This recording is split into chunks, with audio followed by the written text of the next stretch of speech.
네, 안녕하십니까. 국립한국복지대학교 특임교수로 활동하고 있는 정희태입니다. 네, 국내 외국인이 200만이 넘어섰고요. 재외국민은 740만 시대가 도래가 됐습니다. 자, 이제 한국 상황이 어떠냐 하면은 저출산 고령화 문제가 굉장히 심각합니다. 그렇죠? 이것을 통해서 한국은 지금 저출산 고령화로 인해서 지역의 소멸, 지방 소멸이 일어나고 생산 인구가 저하가 됩니다. 학교들이 폐교를 하고 있죠. 대학도 폐교가 되고 있고, 뭐 초등학교, 중학교, 고등학교는 말할 것도 없습니다. 이런 시점으로 가고 있는 것이 이제 한국의 현 상황입니다. 그리고 국내에는 외국인이 200만 시대가 돼버렸어요. 그리고 재외국민이 740만 시대가 도래가 됐습니다. 글로벌 국익당이 왜 필요한지에 대해서 저는 말씀을 드릴 겁니다.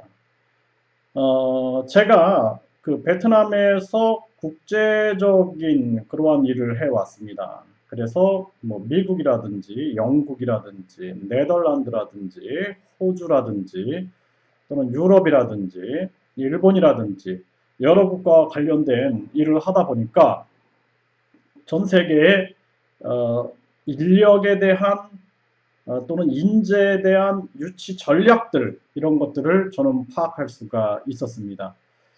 제가 봤던 것은 이제 한국도 글로벌 인력을 유치할 준비, 글로벌 기업을 유치할 준비를 해야 한다는 것입니다. 아일랜드가 영국에서 분리되어서 나왔지만 영국보다 더 경제력이 강한 나라가 됐단 말이죠. 그 세계 GDP가 4위의 국가가 됐는데 이것이 왜 가능했냐라는 것이죠. 싱가포르가 그 작은 나라가 어떻게 부국이 되었는가. 이거 우리가 생각을 해봐야 한다는 것입니다. 그들의 생각에는 중심에는 글로벌 기업을 어떻게 유치할 것인가, 또 글로벌 인력을 어떻게 유치할 것인가, 이 핵심 생각이 거기에 있었다는 것입니다.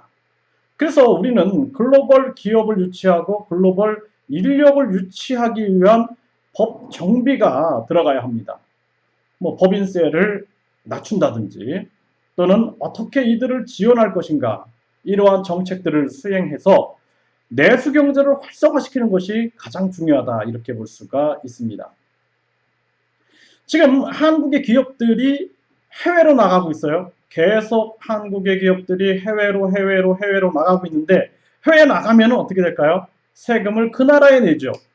자, 이제 중국에서 베트남으로, 이제 베트남에서 인도네시아로, 인도로 또 이렇게 코로나 사태가 뻥 터지고 나니까 세계 180여 개 국가들이 한국인의 입국 제한을 실시했습니다.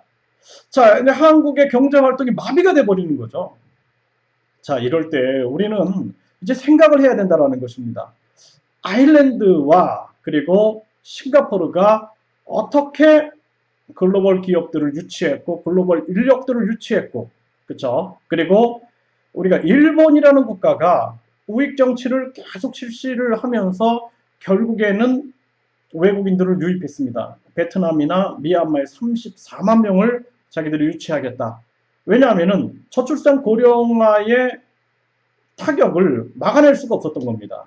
이것처럼 한국도 이제 이런 시대가 온 것입니다. 우리는 미래를 준비해야 됩니다. 자, 이번에 뭐 한국은 총선으로 굉장히 지금 시끄러운 것 같아요. 그런데 이때 보니까 뭐 차이나 게이트다 뭐 이런 얘기들이 막 나와요. 뭐 나는 개인이요 뭐 이러면서 나오는데 이 당연한 현상인 거예요. 이제 한국에는 외국인 200만 시대, 그렇죠? 그리고 이들의 목소리가 나오게 돼 있습니다. 호주나 캐나다라든지 또는 뭐 뉴질랜드라든지 미국이라든지 이런 이민자 또는 다인종 국가 이런 국가들의 그들의 목소리가 안 나오겠습니까? 한국계, 중국계, 뭐 인도계 목소리가 나올 수밖에 없는 겁니다. 자신들에게 유리하게 정책을 펼쳐가고 싶은 그러한 욕구가 나올 수밖에 없는 것입니다. 그래서 저희들이 생각하는 것이 뭐냐면 글로벌 국익당이 이제 필요하다. 이 시기를 놓치면은 한국은 굉장한 혼란으로 빠져들 수 있어요. 예를 들어서 만약에 차이나 게이트가 사실이었다면 한국 정치는 굉장히 위험한 겁니다. 그렇죠? 중국이 뒤에서 중국 공산당이 배후에서 한국 정치를 움직여 나갈 수가 있는 거예요. 또 국내에 친일파 세력들이 한국 국내 정치를 움직여 나갈 수가 있는 것입니다. 이렇게 되면은 한국의 미래는 없게 되겠죠. 위험한 겁니다. 저희가 생각하는 것은 글로벌 국익당이 필요하다. 이제 세계 많은 사람들이 이제 한국으로 오게 될 텐데요. 이들에게 제도가 있죠. 한국에도 뭐 국적 제도라든지 영주권 제도라든지 이미 영주권자들은 지방선거에서 선거권을 실행하고 있어요. 이것처럼 많은 사람들이 이제는 한국의 인구가 줄어듭니다. 계속 인구가 줄어드니까 이제 정치권에서도 야 이거 유학생들한테 국적을 허용해야겠다. 이 영주권을 보다 더 쉽게 허용해야겠다. 이것이 캐나다라든지 뭐 뉴질랜드라든지 또는 미국이라든지 이런 정책을 전개하고 있어요. 호주도 그렇게 하고 있습니다.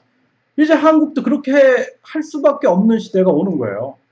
자, 한국에서 저출산 문제를 해결하기 위해서 뭐 수백조의 돈을 쏟아부었는데 결과가 없어요. 결과가 0.9점대로 떨어져가지고 저출산이 세계의 가장 심각한 나라가 됐습니다. 이제 어떻게 할 겁니까? 한국은 이제 현실을 직시해야 됩니다. 그래서 유턴 기업을 지원해야 됩니다. 유턴 기업. 이제 많은 이 해외로 나간 기업들한테 돌아와 해도 안 돌아옵니다. 왜 안 돌아옵니까? 기업 환경이 너무 안 좋아요. 이런 얘기를 하거든요. 우리가 유턴 기업들이 단 20%라도 50% 아니고 단 20%라도 유턴하겠다 그러면 우리는 지원을 해야 됩니다. 점점 20%, 30%, 40%, 50%, 70%, 100% 계속 유턴할 수 있게끔 만들어줘야 됩니다. 지금 글로벌 기업을 유치해야 하는 마당에 우리 기업들마저 나가고 있다면 우리의 미래가 있겠습니까? 그래서 유턴 기업을 지원할 수 있는 법인세 감면이라든지 또는 유턴 기업에 대한 지원 그리고 임금 지원 정책들 이런 것들을 실현해야 합니다. 그리고 최저임금 제도를 폐지해야 됩니다. 네, 최저임금 제도는 자유민주주의 시장경제에 맡겨야 됩니다. 자유민주주의와 시장경제. 시장경제. 자, 우리가 인력이 임금이 적으면 일하러 가겠어요? 지금 한국도 왜 3D 업종이라든지 임금이 적은데 안 갑니까? 그렇죠? 임금은 시장 경제에 맡겨 두는 것이 현명하다라는 것입니다. 이걸 가지고 최저임금위원회를 가지고 매년 싸우고 그냥 국민을 분열시키고 갈등 속으로 빠진다면 한국의 미래가 있겠습니까? 최저임금 제도는 폐지하고 그리고 시장에 맡기는 겁니다. 그리고 상속제를 폐지합니다. 그래서 많은 기업들이 국내에 투자하고 국내에서 발전해 나가기 위해서는 그들의 경영권을 보호해줘야 돼요. 많게는 65%까지 상속세를 받는다. 50%까지.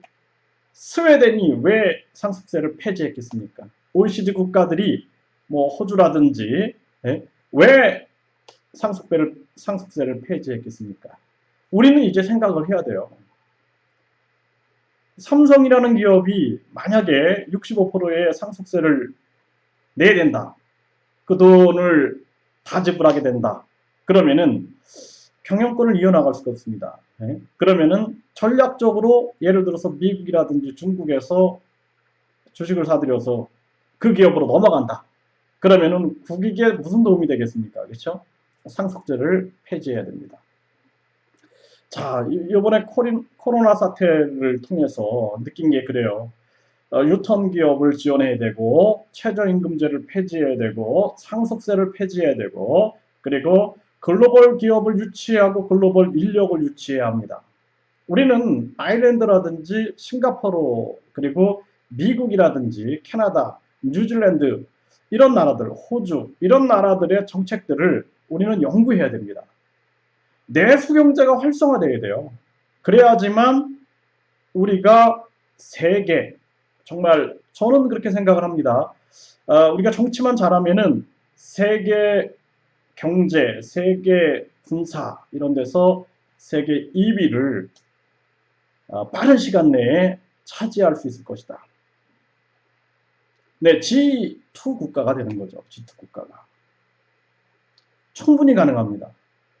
지금 국내 정치를 살펴보게 되면은 국내 정치는 갈등의 정치예요. 갈등의 정치. 사실 짜증이 납니다.